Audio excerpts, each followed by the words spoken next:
Hello teachers, learners, and parents. Sir Jeff po, at your service. Alam nyo ba na meron tayong website na tinatawag na DepEd Commons? Ang DepEd Commons ay binuo upang gawing accessible ang pagtuturo at pag-aaral dito sa ating bansa gamit lamang ang inyong mga smart devices gaya ng cellphones, tablets, at computers. Dito ay maaari nating ma-access ang iba't ibang learning materials mula sa Department of Education. Meron itong mga interactive materials, electronic self-learning modules, at instructional video lessons mula sa DepEd TV na tiyak na makatutulong sa pag-aaral ng mga mag-aaral galing ka man sa public o private school. Walang problema dahil welcome ang lahat dito. Para ito sa mga guro, magulang at mga mag-aaral mula sa kinder hanggang grade 12, alternative learning system o ALS, at pati na rin ang special education. At huwag kang mag-alala dahil kahit walang load ay maaari mong ma-access ang mga learning materials. Tama! Libre ito. Ang kailangan mo lamang gawin ay i-on ang iyong data at buksan lamang ang iyong browser at i-type ang commons.deped.gov.ph. Alam na ba ng iyong mga kasamahang guro o mag-aral ang tungkol sa DepEd Commons? I-share mo na ang video na ito upang matuto rin sila kung paano gagamitin ang DepEd Commons sa mabilis at napakadaling paraan. Muli, ito po si Sir Jeff at kita-kits po tayo sa DepEd Commons. Paalam!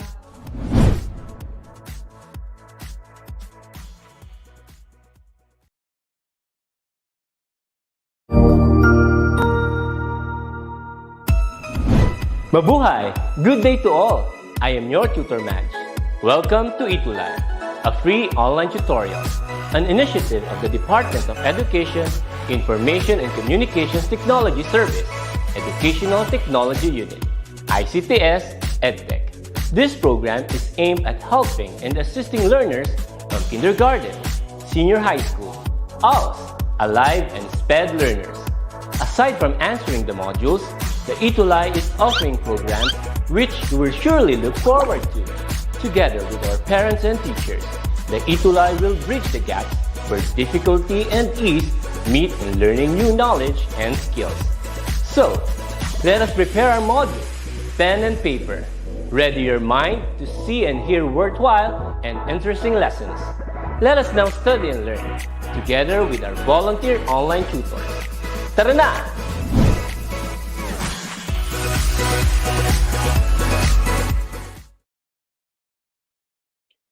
Hello! Good day to our learners, parents, and teachers all over the nation. Right now, today you're going to learn correct grammar and pronunciation. I am Teacher May with Tutor Era, and this is English 3. But if you aren't in 3rd grade but would love to know how sounds and words are made, you can tune in and be one of our learning mates. So, what are you waiting for? Ready your pen, paper, and self-learning module. Let's start our lesson for today. Okay, so that's my screen. It's loading up. Before we begin our lesson, let's have a short video presentation.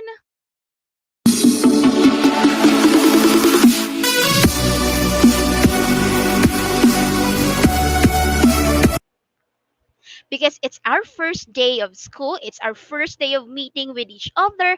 I would love to know who are you and where are you from. Now, from our comment section is Gabriel Alan Escobedo, Jillian Macapagal Insigne, Gabriel John Zachary Pandilio, Yuan Yuna Cruz Domingo, Hart Demis Asher, Rod De Vera, Gallagher Aguilar, Rafael Ocado, Cipriano L. Arenas, hi Sip, and Jemeli de los Santos Curit. So these are some of our tuties and some of our audience here in English 3. How are you, my dear students? How are you, my dear tuties?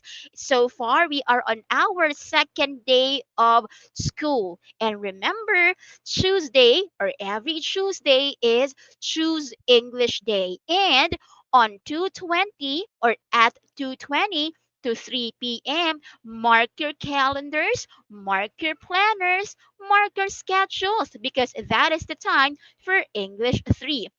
Again, I am Tutor May. I am Tutor May, and for today, we will be accompanied by another great teacher from SDO Laguna. She will be one of our learning companions for the entire school year. That's so exciting, right? Because I will not be your only tutor for this school year, but we will have Tutor Ira. Ma'am Ira, are you there? Yes, yes, yes. Hello, hello. Hi, everybody. Hi, Tutor May. Hello, my dear learners. I am Tutor Ira from Pedro Guevara Memorial National High School from SDO Laguna. Just like what Teacher May said. It's so nice to be here, and I am very, very excited that we are going to have a wonderful school year 2021-2022 ahead. So Yes. hello po sa ating mga cuties. Hello Ma'am May, how are you?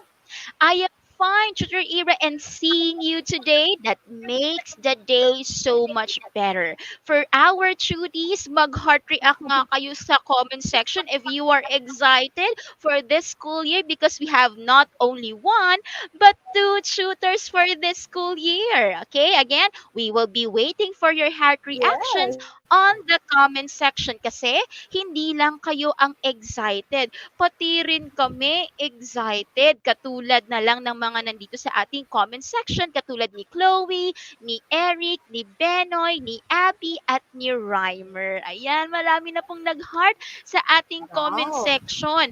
And like what I said, we will be having Ma'am Ira in our future episodes. Mas makakasama natin siya. Pero for now, sneak peek lang muna, pinapa-excite muna kayo ni Teacher May. So, thank you, Tutor Ira. We'll see you on our next session. Okay. Yes. So, Have a great afternoon everybody. yeah, so thank you, Tutor Ira. And for our episode today, our topic will be about simple and compound sentences. Okay, so I know you're getting curious about our lesson for today, and this will be very helpful for you as you go along your lesson for this school year. Tama ba ako, Tutor Ira, na talaga makakatulong ang ating lesson para sa ating mga learners? Obo, syempre naman. Kasi since foundation para sila ay makapag-create ng mga wonderful sentences and then wonderful conversation. So definitely, it's something they should look forward to. That's right, Tutor Ira. And for our learners, these are our topics for the entire first quarter. So if you would like to know what would be our next topics, you can take a screenshot of this message so you can see right away, next week, ito na yung pag-aaralan namin. Okay? So you are chartered and you are organized of what topic we will be discussing, learning on the next sessions on the next weeks that we will have. Syempre, gusto ni teacher makasama pa kayo until next session. Tama ako, Tutor Ira? Yes, Tutor May. All right. So, meron tayong 8 weeks for the first quarter. So, that's something to watch out by our cuties. Sana excited sila katulad natin na malaman at Yes. matutunan ang lahat ng mga topics na naandyan na prepare natin, di ba? Yes, we're so excited like Melner, Chloe, Gabriel, and Hart. So you know your tutors, you know the topics that we will be having this week. And for this day, let us now proceed to learning our lesson because I'm so excited. Grade 3 now. I would like to thank first SD Onavotas for letting us borrow or make their module as one of our references. Thank you again, SD Onavotas. Now, For our Yeah. quarter one objectives, these are the goals that we will be having. First, identify statements with a complete thought and an incomplete thought. Differentiate a simple sentence from a compound sentence. Choose a simple sentence or a compound sentence that best describes a picture from a story listened to. Explain the difference between a simple and compound sentence. And the last one is to write a simple sentence and a compound sentence about a poem or story listened to. Sabi ni Rhymer, excited na siya. Yes, we're so excited too. After knowing the learning goals that we will be having today, let's proceed. Ready na, Tutor Ira? Ready? Yes. Go ahead. Ready. Sabi, Okay, yes, now ready, let's ready start. na. Pagbati muna. Yes, marami tayo ditong heart and greetings. So let's start for our activating prior knowledge. Go ahead. Yes, so we will start with a rhyme. Let's see how brainy our grade 3 shooters are. I am a type of insect with antennae on its head. It might be found in a hill and can be fire or red. What am I? So, what insect is this? Shooties, what insect So is type this? na. Yes. Hello, Gallagher. Hello, Princess. Wow. Hello, Heart. Hello, Ja. So Yes. let's go back. Tama si Erin. It is an ant. Yes. Right. Now, let's have our, Yes. oh, nakita na agad. So, for the second one, I hop about in meadows when grass is green and tall and make a cheerful chirping sound in summer, spring, and fall. And this is a grasshopper. Now, class, Churis, do you know the story of the ant and the grasshopper? If you know the story, if you know that story, the story about the ant and the grasshopper, tingnan nga natin kung maraming nakakaalam. Can you comment a heart on the comment section? So Tutor May and Tutor Ira know. Who knows the story about the ant and the grasshopper? Sige nga, mag-comment tayo ng heart or mag-react tayo ng heart kung alam natin ang story na ito. Ayan, ang Tal- daming nakakaalam pala ng talent story, no? crusade. Ayan, Jenny Yes. de Los Santos Curit, Yes. si Princess Jamela Niega, ang dami pala, okay? So, bago natin pakinggan yung story ng The Ant and the Grasshopper, Yes. ito ang gagawin natin, shooties. Can you please read the directions, Tutor Ira? Okay. So para sa ating mga cuties na nanonood ngayon, for our direction, you are going to write CT if the statement has a complete thought and IT naman if the statement has incomplete thought. Okay? Nakuha ba yan ng ating mga cuties? Yes, malinaw na malinaw, Tutor Alright. Ira. So sabi daw ni Pakilagay din Neris, po. yes. Yes. So, pakilagay din po sa comment section yung number, ha, cuties. So, again, write the number, comment the number of the item, and then your answer. Again, CT for complete thought, and IT if it is, if it has or if the statement has an incomplete thought. Okay, let's begin. Okay, number one, in a grassy meadow. Is it IT or CT? Okay, again, in a grassy meadow. Is it IT or city? Nakita mo, Tutor Ira, ang daming tamang sagot. Yes, the correct answer is Yes. Very good. IT. Yay! Now, let's Oh, go to ay, our marunong next. silang sumunod. Nilagay nila yung number. Very good. Yes, One, IT, si yes. Rod Rivera. Very good. Mhm. Okay, don't forget to write the number as well. For number Yes two, po. Tutor May. Now we're going to number two. Again, please write the number of the item you're answering and then your answer. Now let's have number two again. Suddenly, he remembered the ant. Again, suddenly, he remembered the ant. Is that an IT, incomplete thought, or CT, complete thought? Write your answers on the comment section. Okay, let's see. IT or CT? Oh, suddenly, he remembered the end. And ang una kong nakitang may tamang sagot ay si Erin Miranda. For number two, what's the correct answer? Tutor Ira, it's It's a city. Very yes, good. he- this statement has a complete thought. Okay, okay lang kung nako-confuse pa tayo because later on we will explain what's the difference between IT and CD. Now let's move on to number 3. Okay, while you get me some food, okay?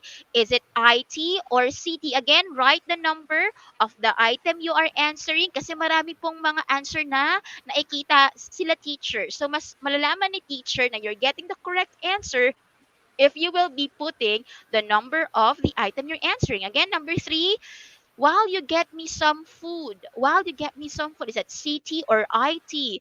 Ang una kong nakitang tamang sagot ay C. Gallagher. Yes, it is. It has an incomplete thought. Hindi kompleto ang sinasabi. So again, the answer for number 3 is IT. How about number 4? Singing and dancing merrily. Again, singing and dancing merrily. We're now on number 4. Is it CT or IT? Sige nga, Tutor Ira, tingnan natin what's their answer for number 4. Is it IT or city? Singing and dancing merrily. Oh, I think Tutor Ira has a problem with her connection. Let's go for number 4. Oh, the answer is IT. Bakit IT teacher? Later on, let's see. But for number 4, it is IT. Now, for number 5, find somewhere else to sing. Grasshopper. We're now on number 5. CT or IT? Okay, let's see, Tutor Ira. Ano po ang sagot ng marami nating mga shooty sa comment section? Okay. For So, number ano kaya 5, ang sagot for number 5? it's We are now on number 5. mhm. And the answer is city, complete thought. So, sa mga nagsabing Yes. city for number 5, that is correct. Okay, let's see. Let's see who got Very as the good. who got the score 5/5. Sige nga po, if can you tell teacher what's your score on the comment section dito? Please be honest with your score. It's okay if you didn't get the correct answer, or it's okay if you didn't get a perfect score because we're just starting. And we're just starting our first day of lesson. Teacher knows that sometimes you might get to forget some of the concepts you learned from your grade 2 lessons. Sabi ni Eric, naka-4 siya. Sabi ni Princess, naka-5 daw siya. Paano naman yung iba? Sabi ni Mikaela, naka-4. Okay? So kung naka-5, that's a good stage for you. Kung nagkaroon ng mali, it's okay. Alam natin, gagaling pa tayo on our session today, okay? So now, dahil nalaman natin kung ano yung IT and city, I know that's important to know, or that will be important to know as we progress on our session for today. Now, let's listen first to the story of the ant and the grasshopper. Pwede nyo ring iscan yung pong nasa kanan pala ng inyong screen para mapanood ninyo yung video.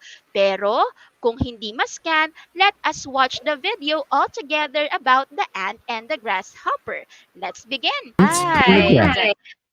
So sabi po ni Lovely, it's cold there. Yes, because it's the winter. So we have just listened to the story, The Ant and the Grasshopper. Now, let us pause and reflect, okay? So after knowing the story of the ant and the grasshopper and having our first activity, what do you think is the difference between a complete thought and an incomplete thought? Okay? Babalik si Teacher Ira. Okay? So, mhm. Okay, so again, let's pause and reflect. After hearing the story and having the first activity, what do you think is the difference between a complete thought and an incomplete thought? Let's see, grade 3, if you can find out, or let's try. Let's try figuring it out. What is the difference between the two? Mhm. O sabi ni Lovely, kawawa naman yung grasshopper, but sabi ni grasshopper ay sabi ni ant, we have to save for the winter days or we have to store food, pero hindi nakinig si grasshopper. Okay, so let's see po, no, what do you think is the difference between a complete thought and an incomplete thought? Okay, so tingnan nga natin ang grade 3 kung they could know or they could figure out the difference between these two. But I think you need more time to know the difference between complete thought and incomplete thought. Okay? Remember, uh, a statement with a complete thought has a subject and and provides ideas about the subject. A statement with an incomplete thought has no subject. Okay, so when we're talking about a subject, we have something that we're talking about. Okay, so that is a complete thought. But if we do not have a subject, only the details, that is, that statement has an incomplete thought. Okay, so let us have once again these statements from the first activity that we had. In a grassy meadow, singing and dancing merrily while you get me some food. Okay? So, in these statements, who are we talking about? 'Di ba? Meron ba tayong talagang pinag-uusapan? Parang kulang tayo ng details, no? In a grassy meadow, what's there? Singing and dancing merrily. Who does that? While you get me some food. Anong gagawin niya while the person is getting some food? So you see, these statements are incomplete in thought because the details are not clear to us. Who is doing the action or what are the other details in the statements? Hindi sinabi. That's why these statements these statements have an incomplete thought. However, for these statements, suddenly he remembered the ant. Who remembered the ant? He. What does he do? He remember, or what did he do? What did He he do? remembered the ant. So yun po, kumpleto yung details. Now, for our second statement, find somewhere else to sing grasshopper. Who am I talking to? I'm talking to the grasshopper. Now, what details are said about the grasshopper? The grasshopper will find somewhere else to sing. That's why these statements have complete thought. Okay? Now, students, when a statement has one complete thought, that is what we call a simple sentence. Again, with when a statement has one complete thought, hindi incomplete ha, we call it as a simple sentence. Okay? Let's have examples. Suddenly, he remembered the ant. Find somewhere else to sing, grasshoppers. So, these are examples of simple sentences. Why? Because they have only one complete thought. Teacher, paano naman kapag meron akong dalawang complete thoughts? Ang tawag po doon ay compound sentence. Again, pag meron po tayong dalawang city or complete thoughts, ang tawag po natin doon ay compound sentence. So let's have examples. Suddenly, he remembered the ant. One complete thought. And the grasshopper went to the ant's house. So we have two. Okay, joined by the word and. Now let's have the next example. Find somewhere else to sing grasshopper. One complete thought. The other complete thought is, I will push you out from my house. So you see there, you have two complete thoughts joined by the words and or. Teacher, ano bang tawag natin sa and or? Okay? So remember, a compound sentence or all compound sentences are joined with these words: for, and, nor, but, or, yet, and so. Ang tawag natin sa kanila ay fanboys. Okay? Again, we call them fanboys. So if you have a sentence with two complete thoughts, joined by the words for, and, nor, but, or, yet, so, or fanboys, that is a compound sentence. Sabi ni Erin, conjunction, tama ka, no? That's one type of conjunction called coordinating conjunction. Very good, Erin, for giving me that information. Pero these words, your conjunctions or your fanboys or coordinating conjunctions are your clues to find out if a sentence is a simple sentence or a compound sentence. Let's see kung kaya na natin, okay? Ihanda ang ating red heart kung simple sentence. Ihanda ang ating purple heart kung compound sentence. Okay, let's begin. Let's have number one. This would make the grasshopper laugh even louder. Again, this would make the grasshopper laugh even louder. Is that a simple sentence, red heart, or a compound sentence, purple heart? Let's see if you can get this. Okay, number one, please put number one and then the kind of heart as your answer. Okay, let's see who will be getting the correct answer. Yung iba block lang. Okay, so red heart tayo ha. Sige, kung hindi makita, comment nyo na lang red tsaka purple. Okay, maraming nagre-red heart. Okay, so again ha, pag hindi makita, kung naka-black lang, pwede nyo i-type red and purple. Okay, the answer is A. Let's see. It's a red heart. It's only a simple sentence because we only have one complete thought. We don't have also the fan voice, the for, and, nor, but, or, yet, and so. Nice start. Now let's have number two. Summer faded into autumn and autumn turned into winter. Okay, is that a simple sentence or a compound sentence? Again, summer faded into autumn and autumn turned into winter. We're now on number two. Again, we're now on number two. Purple kaya o red? O sabi ni Erich, purple. Sabi ni Tessa, red. Sabi ni Gallagher, purple. Let's see. This is a compound sentence. Bakit, teacher? Explain nga natin. Summer faded into autumn. That's your first complete thought. Your second complete thought is autumn turned into winter. What is the word that connects them? It's the word and, part of your fanboys. Okay? Nako, maraming nakakuha ng purple heart. Very good. Kung ang sagot nyo ay red, okay lang yan. Kasi pangalawang item pa lang tayo. Let's have number three.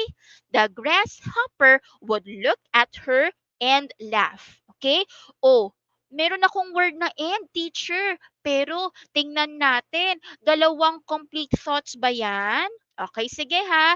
I-analyze natin. Teacher, sabi mo pag may and. Yes, pero am I joining two complete thoughts? Sige, analyze natin. What's the answer for number three? Is it heart or purple? Okay, it's a red one. Yes, it's a simple sentence because, eto tandaan natin grade 3 ha, pag nakita natin yung fanboys for, and, nor, but, or, yet, so dapat, hep muna, hep, stop. If I see those words, ask ko muna sarili ko, are those words joining two complete thoughts?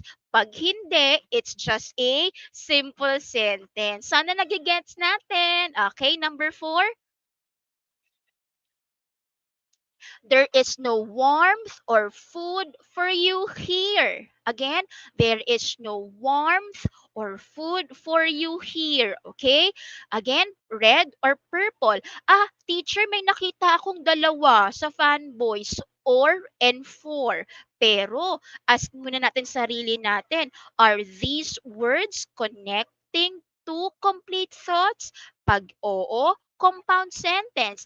Pag hindi, simple sentence lang. Okay, tingnan natin kung red heart ba or purple heart. It's a red. So lahat ng mga sumagot ng red, that's the correct answer again. Meron akong words sa fanboys, that's your or and for. But those words are not joining to complete thoughts. Okay, let's have number 5. It became freezing cold, and snow began to fall. Again, oh teacher, meron akong N dyan. Part ng fanboys, teacher. But is that N connecting to complete thoughts? Pag nagko-connect, compound sentence. Pag hindi, simple sentence lang. Let's see, is it a red heart or a purple heart for number 5? Ah, ang daming nag-purple. Kung purple ang inyong sagot, katulad ni Desiree, Reimer, Andre, Yuri, Ron, and Lay, you got the correct answer. Same kay Princess. Yay! Okay. O, tingnan muna ni teacher ha, kung you got the kung how many scores or how many correct answers did you get. Okay lang kung nagkamali kasi ibig sabihin may time pa tayo mag-improve. We have more time to improve. Let's see who got or what are your scores? What your scores are? Patingin nga ng scores para malaman ni teacher, si ganito kailangan pa niya mag-improve. Sabi ni Yuri, 5. Ni Yuan, 5. Sabi ni PJ, 2. PJ, o sige, balik tayo sa module natin ha. Tapos mag-practice pa tayo sa next Tuesday, babalikan ni teacher to. Sama ka sa amin ha, huwag kang mawawala. Okay, sabi ni Reimer 5, sabi ni Neri 3, okay? Huwag mag-alala kung hindi naka-perfect kasi babalikin ni teacher to. Tapos mag-aral ulit tayo, okay? So sa mga naka-5, congratulations. Sa mga nakakuha ng mga mistakes, huwag mag-alala, i-review natin to next time. So, balik kayo sa akin na aral ulit tayo, okay? So, let's move on to our next activity. There's a picture there on the right side of the screen. And the question is, what simple sentence best describes the picture below? Ito naman, kung kanina, purple and red heart, now, put the number of your answer or the number of the item and then the letter of your answer. Again, what simple sentence best describes the picture below? The green meadow is nice to look at. I love to see the meadow, but it is far away. Letter C, we enjoyed our trip in a meadow, so I am happy. Again, what simple sentence ang hinahanap ni teacher now is a simple sentence. Aling simple sentence or which from the choices is the simple sentence that best describes the picture?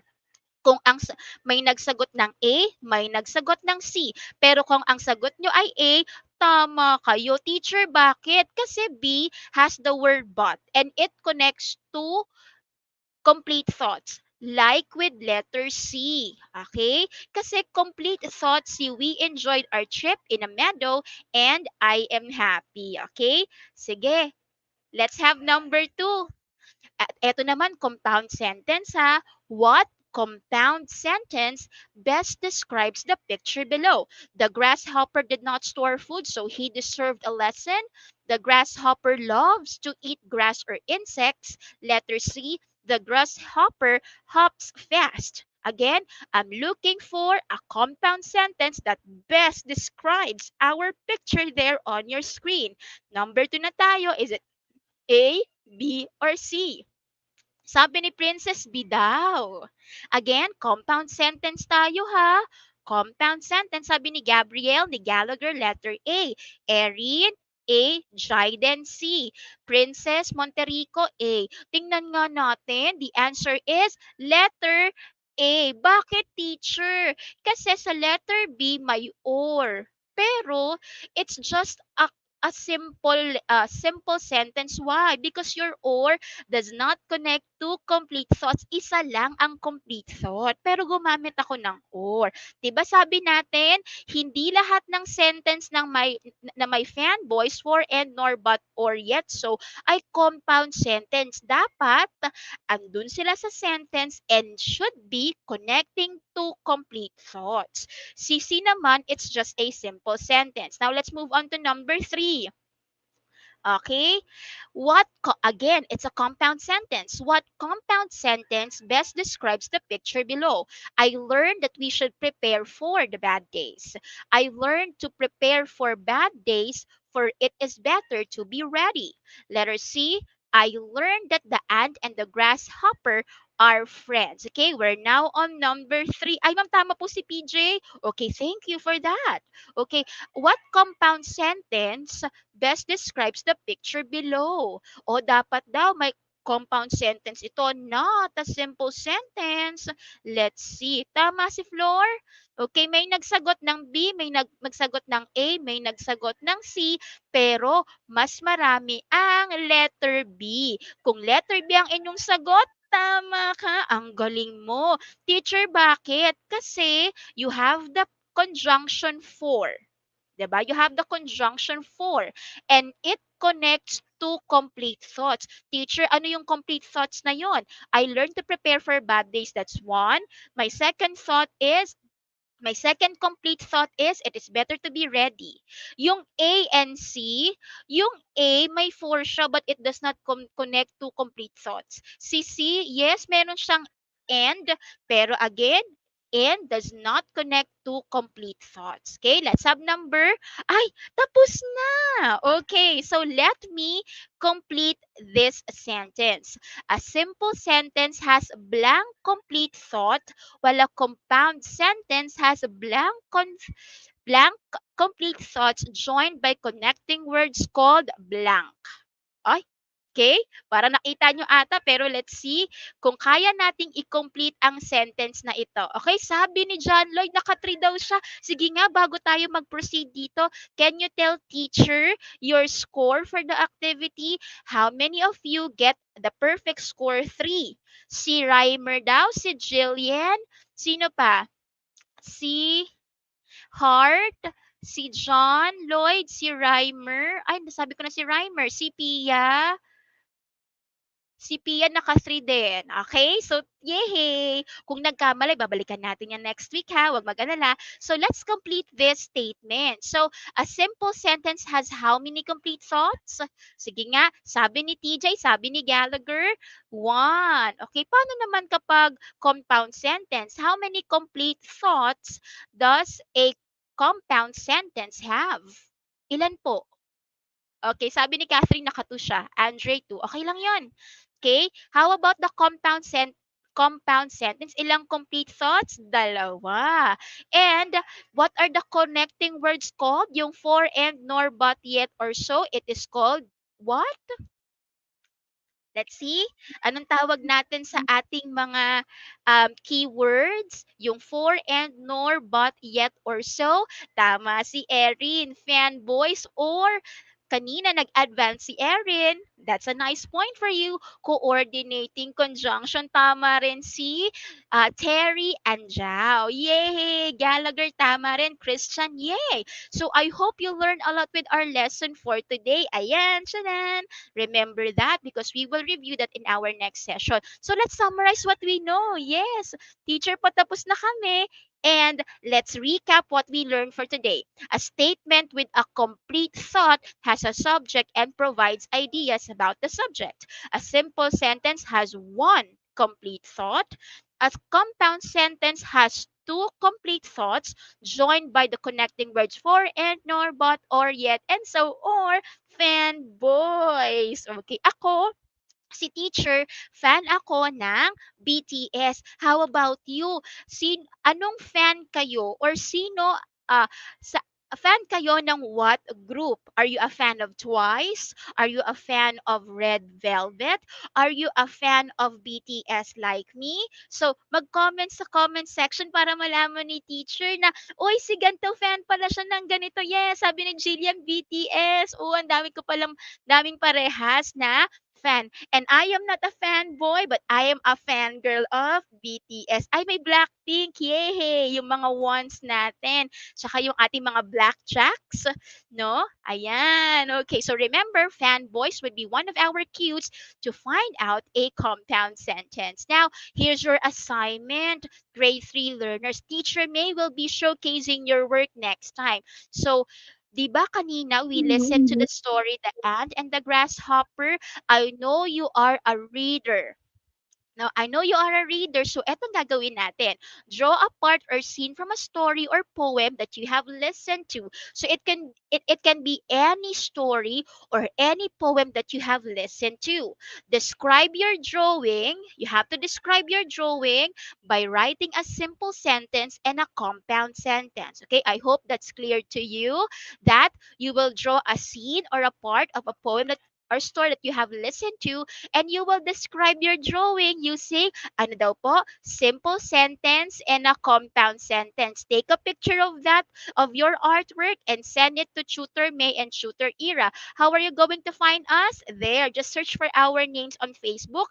May Sevilla, that's me, and Ira Limonco, that's Tutor Ira.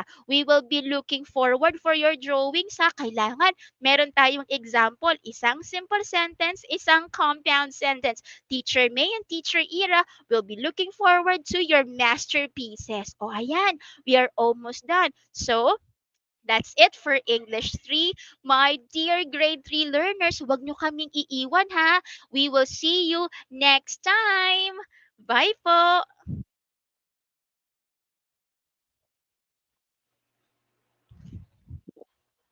Bye! We'll see you! Ang husay naman! Natapos mo ang iyong tutorial session kasama ang iyong mahusay na ETULay tutor. May bago ka bang natutuhan? I-share na yan gamit ang hashtag #ETULayLevelUp. Huwag aalis ha dahil may susunod pang programa na pwede mo ring panoorin at salihan dahil naghihintay na ang iyong mga tutors. Happy learning dito sa ETULay!